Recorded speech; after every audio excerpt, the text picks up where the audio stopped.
श्रीगुरुवे नमः। यस्य स्मरणमात्रेण ज्ञानम् उत्पद्यते स्वयं, या एव सर्वसम्प्राप्ति तस्मै श्रीगुरुवे नमः। ओम शांति शांति शांति। ओम। प्रणाम भगवान। भगवान श्री आदि गुरु शंकराचार्य जी विरचित चरपट पंजरिका, जिसके मंत्रों की भगवान परमहंस स्वामी श्री योगानंद जी महाराज, जिनको आलू वाले बाबा भी कहते हैं, भगवान बहुत ही सुंदर मंत्रों की व्याख्या की है। मंत्र नंबर 16 की व्याख्या को आगे कंटिन्यू करते हुए मंत्र नंबर 16 है। सुर तटनी तरुमूल निवासः सया भूतल मंजिनम वासः सर्व परिग्रह भाग त्यागः कस्य सुखम न करोति विरागः। तो यहाँ पे सर्व परिग्रह भाग त्याग की व्याख्या चल रही है। और स्वामी जी बता रहे हैं कि भाई बिना वैराग्य के जो है आत्मज्ञान प्राप्त करना जो है वो उसके समान है जैसे कोई अंधा मूर्ख है। तो यहाँ पे बात चल रही है कि सुख के उत्पन्न करने वाले वैराग्य, आत्मबोध और उपरति तीनों का आपस में मेल है। उन तीनों में आत्मबोध मुख्य है। सुख के उत्पन्न करने वाले वैराग्य, आत्मबोध और उपरति, इन तीनों का आपस में मेल है और उन तीनों में आत्मबोध जो वो मुख्य है। वैराग्य और उपरति बोध के सहायक हैं। मेरा तेरा राग द्वेष और आसक्ति का वैराग्य से नाश होता है और इसी से दुख का अभाव सुख होता है। आत्मबोध वैराग्य का सहायक है। जब बोध होता है तब बोधजन्य सुख होता है। वैराग्य से बोध और बोध से उपरति होती है। उपरति शांति स्वरूप है। ऊपर जो गंगा तट पर बास बताया है उसमें स्वभाव से ही वैराग्य है, क्योंकि राग करने योग्य वस्तुओं का जहाँ अभाव है, ऐसे ही वस्तु और भोग जो संग दोष को पैदा करने वाले हैं उनका भी वहाँ अभाव है। इसलिए कहा है कि वैराग्य किसको सुख देने वाला नहीं है, यानी सबको सुख देने वाला है। जिसके चित्त में वैराग्य का अंकुर निकलता है उसे सब पदार्थों पर दोष दृष्टि होती है।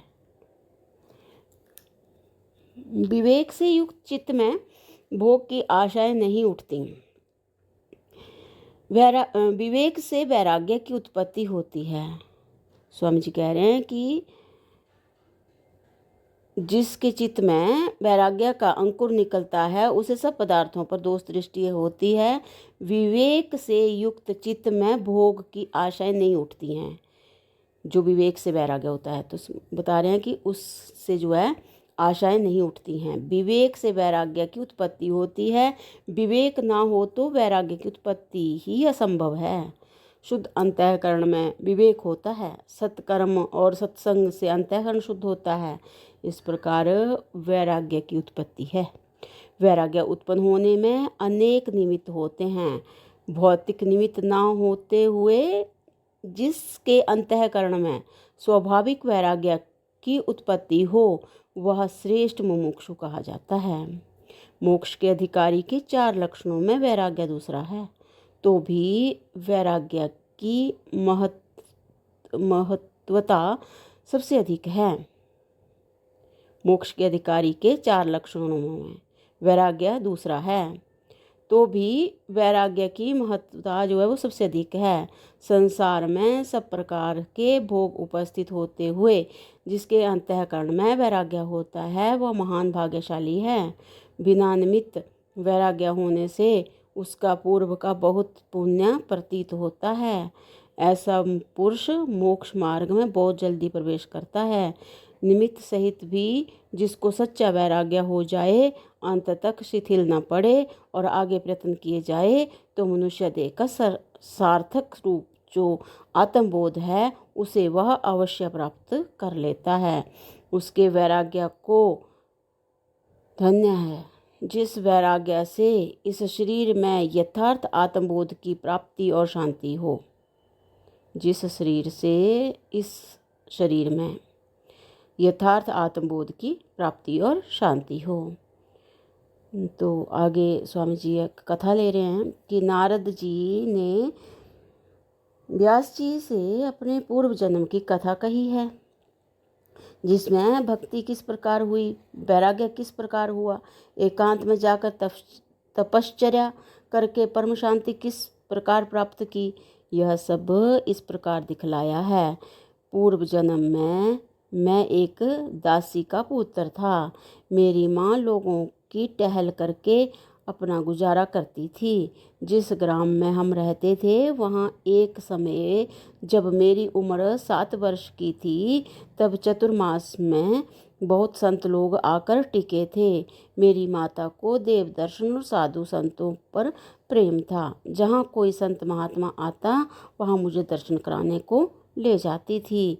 इसी नियमानुसार वह मुझे इन त्यागियों के पास ले गई।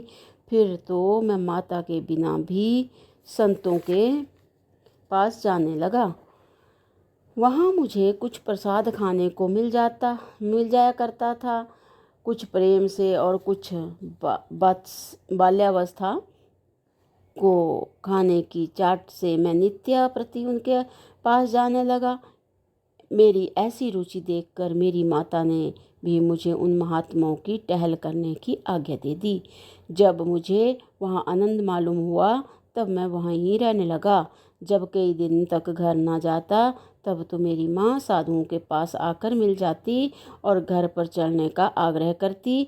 मेरा लड़कपन था तो भी मैं चंचल नहीं था। सब खेल कूद छोड़कर शांत होकर साधुओं के सामने बैठा रहता था। थोड़े वचन बोलता था। जिस कार्य के लिए संत मुझसे कहा करते थे उसको मैं अपनी शक्ति के अनुसार प्रेम पूर्वक कर दिया करता था। वे मुनि लोग समदर्शी थे तो भी मेरी शांत प्रकृति देखकर मुझ पर विशेष प्रेम करते थे। महात्माओं की बची हुई प्रसादी उनकी आज्ञा से मैं खा लिया करता था। इस प्रकार जूठन खाते खाते मेरे सब पाप नष्ट हो गए और कुछ दिन में मेरा चित्त शुद्ध हो गया।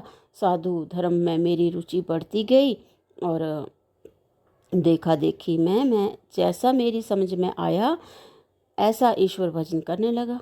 वे महात्मा लोग पर ब्रह्म के गुणों का कीर्तन और ध्यान किया करते थे। कहीं ब्रह्म का निरूपण और शंका समाधान भी हुआ करता था।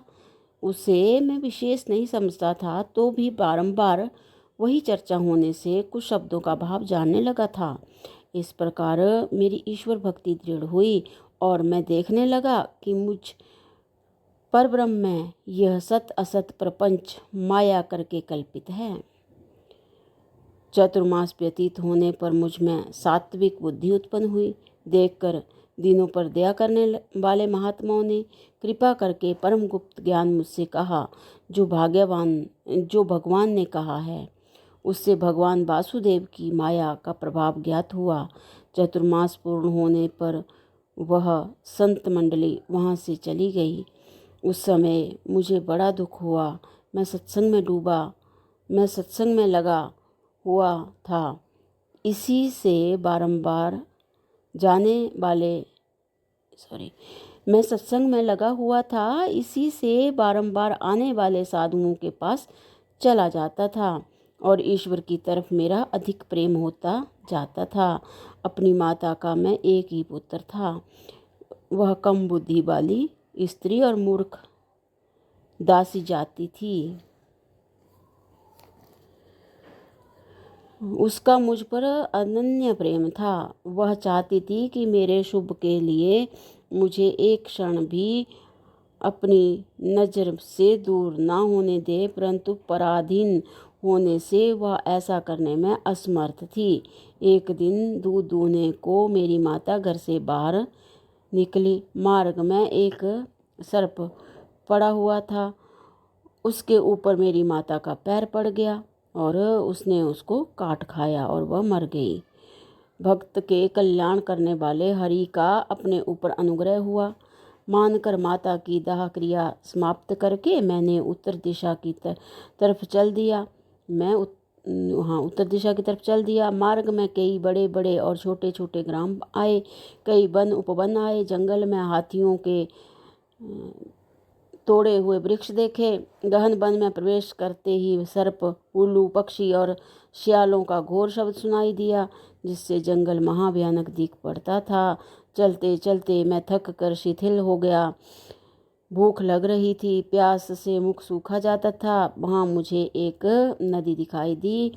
उसमें मैंने स्नान किया, जलपान किया। शोभा वाली निर्मल जल वाली नदी के किनारे आए हुए एक पीपल के वृक्ष की जड़ में बैठ गया और जैसा मैंने सुना था ऐसे आत्मा भगवान का चित्तवन करने लगा। भक्ति भाव से चित्त को एकाग्र करके भगवान के चरण कमलों का ध्यान करने लगा।